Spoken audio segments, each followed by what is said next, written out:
누군가 당신의 이야기를 훔치고 있다. 지금 이 순간 누군가가 당신의 역사를 지우고 있습니다. 책상 위에서, 학술지 안에서, 국가 예산이 투입된 거대한 프로젝트 안에서, 그리고 당신은 그것을 모르고 있습니다. 아니, 알고 싶어도 알 수가 없었습니다. 왜냐하면 우리는 수십 년 동안 그것을 알아야 할 역사를 제대로 배우지 못했으니까요. 한 가지 질문을 드리겠습니다. 당신은 고구려가 어느 나라의 역사라고 생각하십니까? 당연히 한국이라고 답하실 겁니다.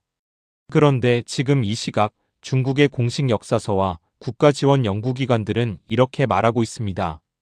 고구려는 중국의 지방 정권이었다. 발해도 마찬가지입니다. 당군 조선도 마찬가지입니다.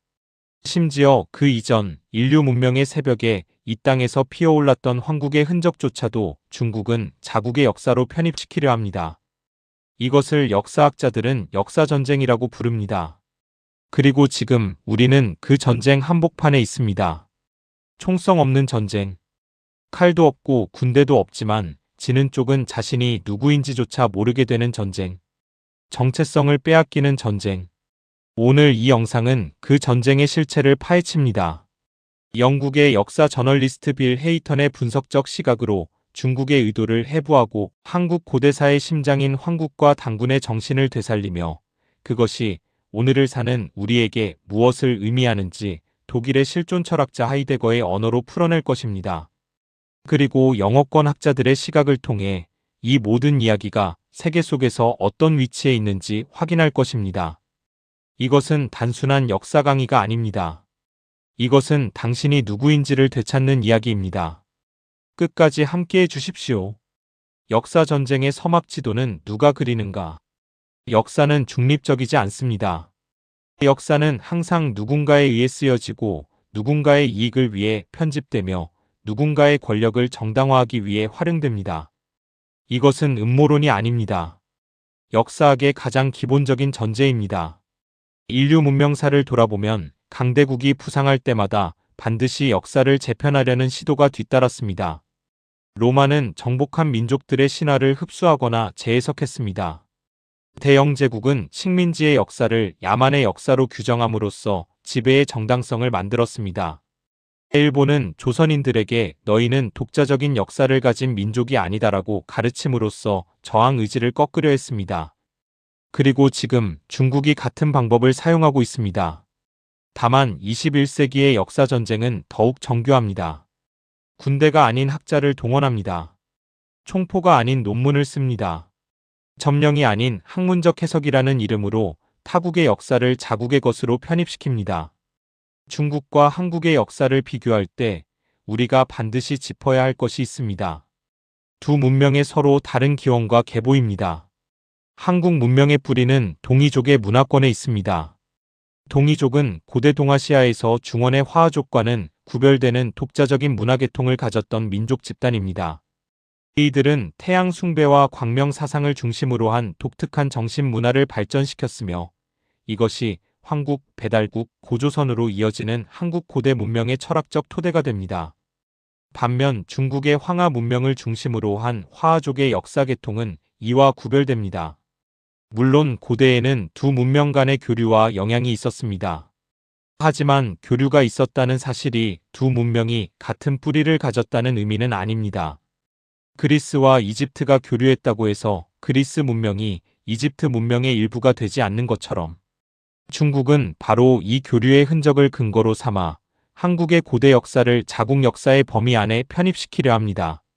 조공 관계가 있었으니 속국이었다는 논리. 지리적으로 인접했으니 같은 문화권이었다는 논리. 이 논리는 언뜻 그럴듯해 보이지만 역사학적으로는 근본적인 오류를 품고 있습니다. 조공은 복속이 아닙니다. 인접은 동화가 아닙니다. 이것이 오늘 우리가 본격적으로 파헤쳐야 할 핵심입니다. 그리고 이 분석에서 빌 헤이턴이라는 학자의 시각은 매우 중요한 길잡이가 됩니다. 헤이턴의 렌즈 역사 주장은 어떻게 만들어지는가? 빌 헤이턴은 영국 BBC의 저널리스트이자 역사학 연구자입니다. 그는 2014년 저서 남중국해 아시아의 패권 투쟁과 세계 패권의 미래 더 사우스 차이너시 더 스트러걸 포 파워 인 에이저에서 중국이 남중국해에서 역사적 영유권을 주장하는 방식을 정밀하게 해부했습니다. 그리고 2021년 저서 중국의 발명 현대 민족 국가의 형성 더 인벤션 오브 차이너에서는 더 넓은 맥락으로 나아가 중국이라는 개념 자체가 어떻게 근대적으로 구성되었는지를 분석했습니다. 헤이턴의 핵심 주장은 이것입니다. 오늘날 중국이 역사적 영토로 주장하는 많은 것들은 사실 19세기 말에서 20세기 초 근대 민족주의가 형성되는 과정에서 발명되거나 재해석된 것들이다. 이 주장은 매우 중요한 함의를 가집니다. 중국은 고대의 기록들 주로 한자로 쓰인 역사서들에서 자국의 영향권을 뒷받침하는 근거를 찾습니다. 그런데 헤이턴은 이것이 역사학적으로 얼마나 위험한 방법인지를 지적합니다. 고대 문헌에서 특정 지명이나 사건이 언급됐다는 것이 그 지역이 현대적 의미의 중국 영토였음을 증명하지는 않는다는 것입니다. 예를 들어 고대 중국 문헌에 고구려가 등장하고 그것이 때로 중원과의 관계 속에서 기술된다 해도 그것이 고구려가 중국의 행정구역이었음을 의미하지는 않습니다. 고대의 천하 개념은 현대의 국경 개념과 전혀 다릅니다. 천하는 문명의 영향권이지 국가 주권의 영역이 아닙니다. 헤이턴은 또한 중국이 역사 주장을 전개하는 특징적인 방식을 지적합니다. 첫째, 현재의 국가 정체성을 과거로 소급 적용합니다. 현재 중국의 영토 안에 있는 모든 역사적 사건과 민족을 중국사로 편입시킵니다. 이것은 마치 오늘날의 이라크가 메소포타미아 문명을 자국 역사로 독점 주장하는 것과 같은 논리적 오류입니다. 이 턴의 분석은 동북공정에 정면으로 적용됩니다. 동북공정이 고구려를 중국의 지방 정권으로 규정하기 위해 사용하는 논리는 헤이턴이 남중국해 분쟁에서 분석한 중국의 역사 주장 방식과 구조적으로 동일합니다. 고대 문헌의 선택적 인용, 복잡한 역사적 관계의 단순화, 그리고 무엇보다도 현재의 정치적 필요에 맞게 과거를 재구성하는 것. 헤이턴은 이것을 역사의 무기화 WEAPONIGATION of history라고 표현합니다. 역사가 무기가 될 때 그것은 더 이상 과거에 대한 탐구가 아닙니다. 그것은 현재와 미래를 지배하기 위한 도구가 됩니다. 그리고 그 도구 앞에 무방비 상태로 서 있는 민족은 자신의 과거만이 아니라 자신의 미래도 빼앗길 위험에 처하게 됩니다. 동북공정의 해부 이것은 학문이 아닌 전략이다. 2002년 중국 정부는 조용히 하나의 국책 프로젝트를 가동했습니다. 공식 명칭은 동북병강 역사와 현상 계열 연구 공정. 줄여서 동북공정이라 불리는 이 프로젝트에는 2002년부터 2007년까지 5년간 약 1천만 위안, 한화로 약 17억 원의 국가 예산이 투입됐습니다. 중국 사회과학원과 동북 삼성지방정부가 공동으로 추진했습니다. 이것은 독립적인 학자들이 순수한 학문적 호기심으로 진행한 연구가 아닙니다. 국가가 목표를 설정하고 국가가 예산을 댔으며 국가가 원하는 결론을 향해 설계된 프로젝트입니다. 동북공정의 핵심 주장들을 살펴봅시다. 첫 번째 주장. 고조선은 중국 고대 국가의 일부였다. 이에 대해 한국과 국제역사학계는 강하게 반박합니다. 고조선의 청동기 유물들은 중국 황하 문명의 것과 구별되는 독자적인 양식을 보여줍니다. 비파형 동검으로 대표되는 고조선의 청동기 문화는 그 분포 범위와 양식에서 독자적 문명의 흔적을 명확히 보여줍니다. 두 번째 주장. 고구려는 중국의 지방 민족 정권이었다. 이것은 동북공정이 한국에 가장 큰 충격을 준 주장입니다. 고구려는 기원전 37년부터 기원 후 668년까지 약 700년간 존속하며 동아시아 역사에서 독자적이고 강력한 국가였습니다. 수나라와 당나라의 침공을 세 차례나 격퇴한 이 나라를 중국의 지방 정권이라 부르는 것은 몽골 제국의 침공을 막아낸 유럽의 나라들을 몽골의 지방 정권이라 부르는 것만큼이나 터무니없는 주장입니다. 세 번째 주장. 발해는 중국 역사의 일부다. 발해는 고구려 유민 대조영이 698년에 건국한 나라로 한국사에서는 이를 남북국 시대의 북국으로 분류합니다. 발해의 지배층이 고구려 계승 의식을 가졌다는 것은 역사적 기록으로 확인됩니다. 그렇다면 중국은 왜 이런 주장을 하는 걸까요? 헤이턴의 분석 틀을 적용하면 그 전략적 의도가 선명하게 드러납니다. 첫째, 미래 분쟁에 대한 선제적 역사 선점입니다. 북한이 급격히 불안정해지거나 한반도 통일 과정에서 혼란이 발생할 경우 만주 지역에서의 영토 문제가 불거질 수 있습니다. 고구려와 발해의 역사적 강역이 한반도 통일 국가의 영토 주장 근거가 될 가능성을 미리 차단하기 위해 그 역사들을 중국사로 편입시켜두는 것입니다. 둘째, 한국의 역사적 자긍심 약화를 통한 중국의 문화적 정치적 영향력 강화입니다. 한국인이 스스로의 고대사에 자신을 갖지 못하면 중국의 문화 주장에 대한 저항력도 약해집니다. 동북공정이 성공적으로 한국인의 인식 안에 침투한다면 한국 문화는 중국에서 비롯됐다는 중국의 문화 패권 주장도 더 쉽게 수용되게 됩니다. 셋째, 중화민족주의의 대내적 강화입니다. 중국 내부적으로도 위대한 중국의 서사는 국민통합과 공산당 체제 정당화에 핵심적인 역할을 합니다. 주변국의 역사를 흡수하고 중국 문명의 영역을 극대화하는 역사서술은 그 자체가 중국 인민들에게 국가적 자부심을 주입하는 내부 정치적 효과를 가집니다. 동북공정은 역사책 안에서 끝나는 이야기가 아닙니다. 그것은 오늘의 외교와 내일의 안보에 직접 연결된 지정학적 전략입니다. 그리고 이 전략이 효과를 발휘하려면 한국인들이 자신의 역사를 모르거나 신뢰하지 않아야 합니다. 그렇다면 우리의 무기는 무엇입니까? 그것은 역사를 아는 것입니다. 정확하게, 깊이 있게, 그리고 당당하게. 황국과 당군 문명의 첫 새벽을 연 사람들. 지금으로부터 약만 년 전 이 지구 위에 하나의 빛이 떠올랐습니다. 황국. 한자로 발글환의 나라국. 글자 그대로 광명의 나라입니다.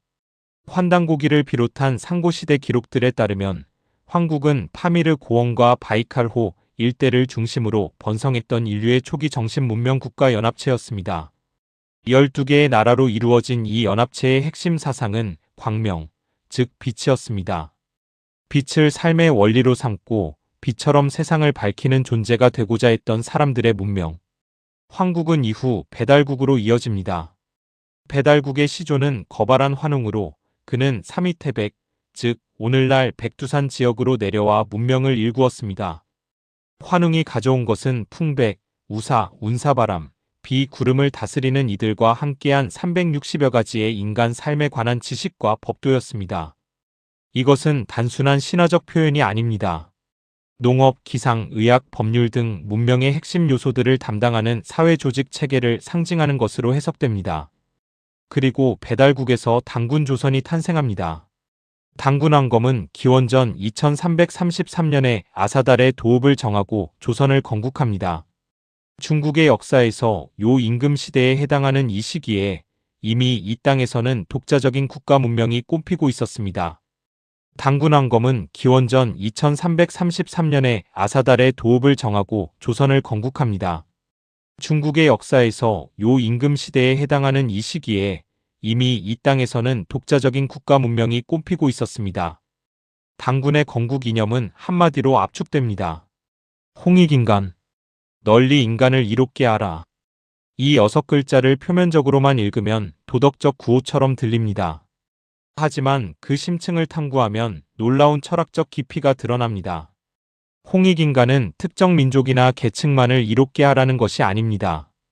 그것은 인간이라는 종 전체를 이롭게 하라는 보편적 윤리의 선언입니다.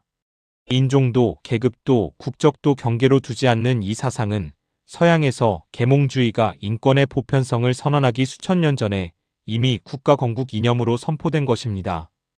홍익인간을 실천하는 구체적 방법은 제세이화입니다. 세상에 있으면서 이치로서 교화한다. 폭력이 아닌 이치, 강압이 아닌 교화, 정복이 아닌 계몽. 이것이 당군이 구상한 문명의 운영 방식이었습니다. 오늘날 한국인들의 혈관 속에는 이 당군의 유전자가 흐릅니다. 이것은 생물학적 의미의 DNA만을 말하는 것이 아닙니다. 홍익인간의 정신, 광명의 사상, 이치로서 세상을 교화하려는 문명적 본능, 이것이 수천 년을 거쳐 오늘날 한국인들의 집단적 기질 안에 살아있다는 것입니다. 한국인들이 교육에 열성적인 것, 공동체를 중시하는 것, 세계 어디를 가도 현지에 기여하는 방식으로 살아가는 것, 전쟁의 폐허에서 불과 수십 년 만에 세계적 수준의 문화를 만들어낸 것. 이 모든 것들이 우연이 아닐 수 있습니다.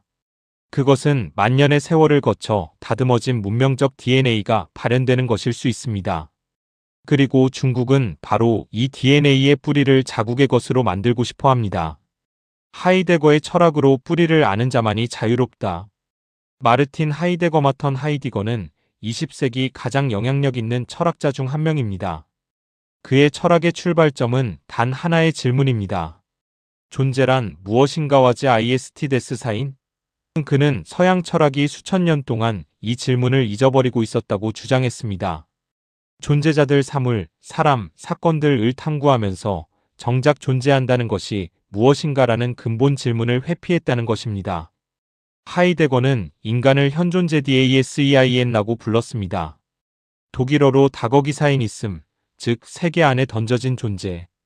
인간은 시간과 역사와 문화 속에 태어나며 그 맥락으로부터 분리된 순수한 개인이란 존재할 수 없습니다. 그렇다면 역사를 잃은 인간은 어떤 존재입니까? 하이데거의 언어로 말하자면 그것은 비본래적 존재 INAUTHENTIC 비잉입니다. 자신의 진정한 기반으로부터 떨어져 나와 사회가 규정하는 익명의 흐름 속에서 표류하는 존재. 그는 이것을 그들 데스맨이라고 표현했습니다. 그들이 그렇게 말한다.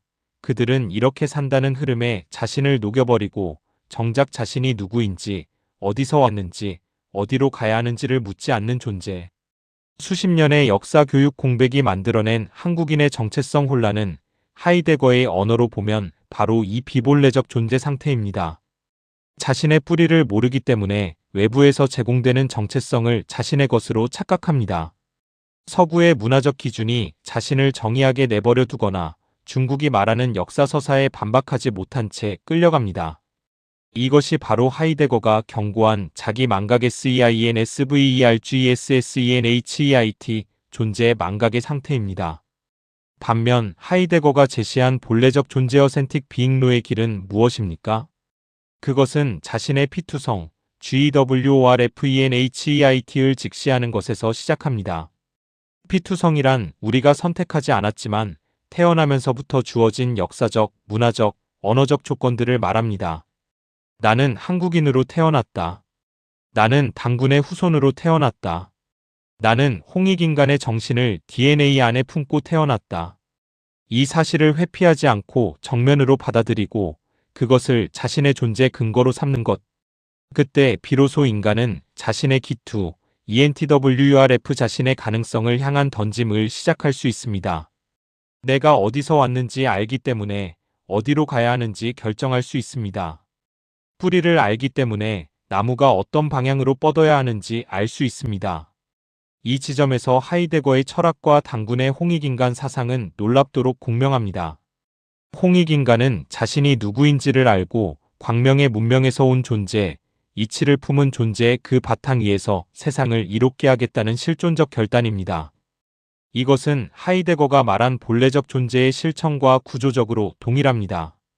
자신의 뿌리를 아는 자가 자신의 삶을 진정으로 살 수 있다.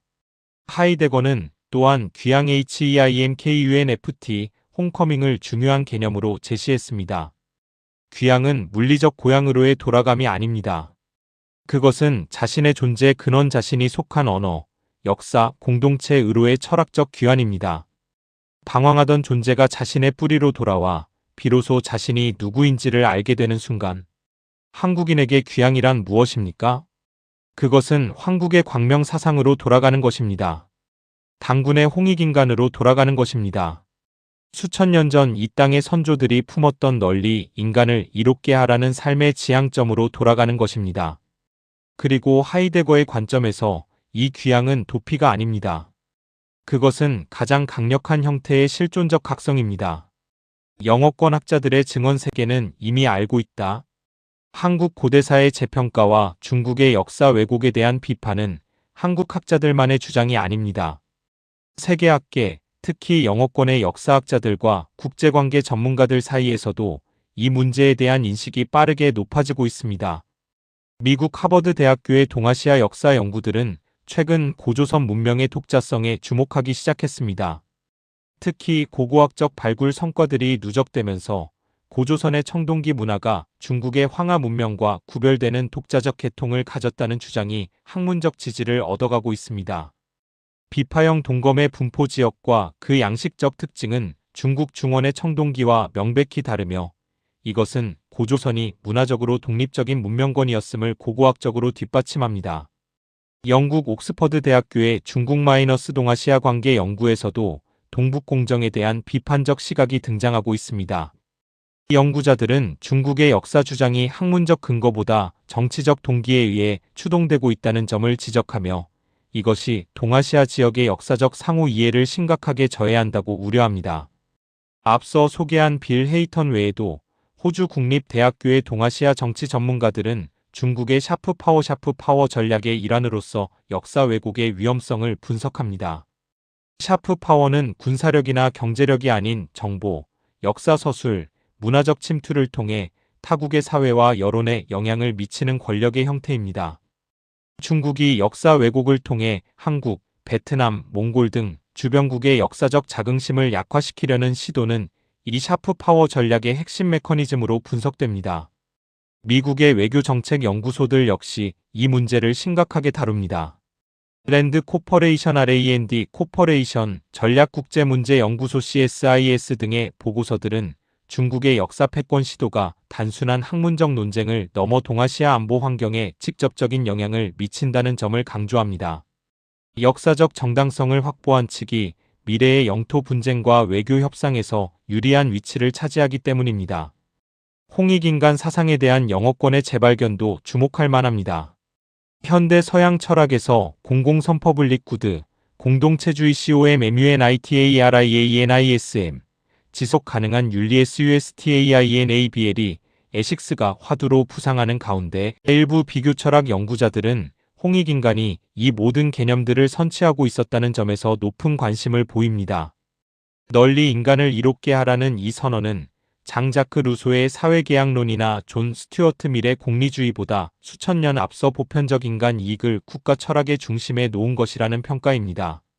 한류 K-웨이브의 세계적 확산은 이 모든 흐름을 가속화하는 중요한 변수입니다. K-팝, K-드라마, K-영화, K-푸드가 세계 각지에서 사랑받으면서 수천만 명의 외국인들이 한국의 역사와 문화에 관심을 갖기 시작했습니다. 이들이 한국의 고대사에 접근할 때 그들이 발견하는 것은 중국의 변방 문화가 아닌 독자적이고 심오한 정신 문명의 역사입니다. 이것은 중국의 동북공정에 대한 국제적 견제 역할을 자연스럽게 수행합니다. 세계는 한국을 주목하기 시작했습니다. 그런데 정작 한국인 스스로는 자신의 역사를 얼마나 알고 얼마나 자랑스러워하며 얼마나 당당하게 세계 앞에 내세우고 있습니까? 이것이 우리가 지금 가장 절실하게 답해야 할 질문입니다. 우리가 기억할 때 역사는 다시 산다. 이제 모든 이야기가 하나의 지점으로 수렴합니다. 빌 헤이턴의 분석을 통해 우리는 중국의 역사 왜곡이 순수한 학문이 아닌 국가 전략임을 확인했습니다. 동북공정의 해부를 통해 그 전략이 구체적으로 어떻게 작동하는지 보았습니다. 황국과 단군의 역사를 통해 우리 문명의 뿌리가 얼마나 깊고 위대한지 확인했습니다. 하이데거의 철학을 통해 그 뿌리를 아는 것이 오늘의 우리에게 얼마나 본질적인 의미를 갖는지 이해했습니다. 그리고 영어권 학자들의 시각을 통해 이것이 한국만의 문제가 아닌 세계적 의제임을 확인했습니다. 이 모든 이야기가 향하는 결론은 하나입니다. 역사를 아는 것은 선택이 아닙니다. 그것은 생존입니다. 하이데거가 말했습니다. 자신의 뿌리를 외면하는 존재는 진정한 자신으로 살 수 없다고. 단군이 말했습니다. 널리 인간을 이롭게 하라고. 빌 헤이턴이 경고했습니다. 역사가 무기가 되는 시대, 역사를 모르는 민족은 스스로를 지킬 수 없다고. 세계의 학자들이 말합니다. 한국의 역사는 중국의 변방이 아닌 인류 문명의 독자적이고 위대한 한 줄기라고. 이 모든 목소리들이 오늘 우리에게 같은 말을 하고 있습니다. 깨어나라. 수십 년의 역사 단절이 만들어낸 공백은 우리가 채우지 않으면 다른 누군가가 채웁니다. 그리고 우리가 보았듯이 그 누군가는 자신의 이익을 위해 우리의 역사를 변형하고 왜곡하는데 주저하지 않습니다. 하지만 두려워할 필요는 없습니다. 왜냐하면 우리에게는 이미 모든 것이 있기 때문입니다. 만년의 역사가 있습니다. 홍익인간이라는 인류 최고 수준의 건국 이념이 있습니다. 전 세계가 열광하는 문화를 만들어내는 창조적 힘이 있습니다. 그리고 무엇보다도 당군의 유전자 세상을 이롭게 하려는 본능가 우리 안에 살아 있습니다.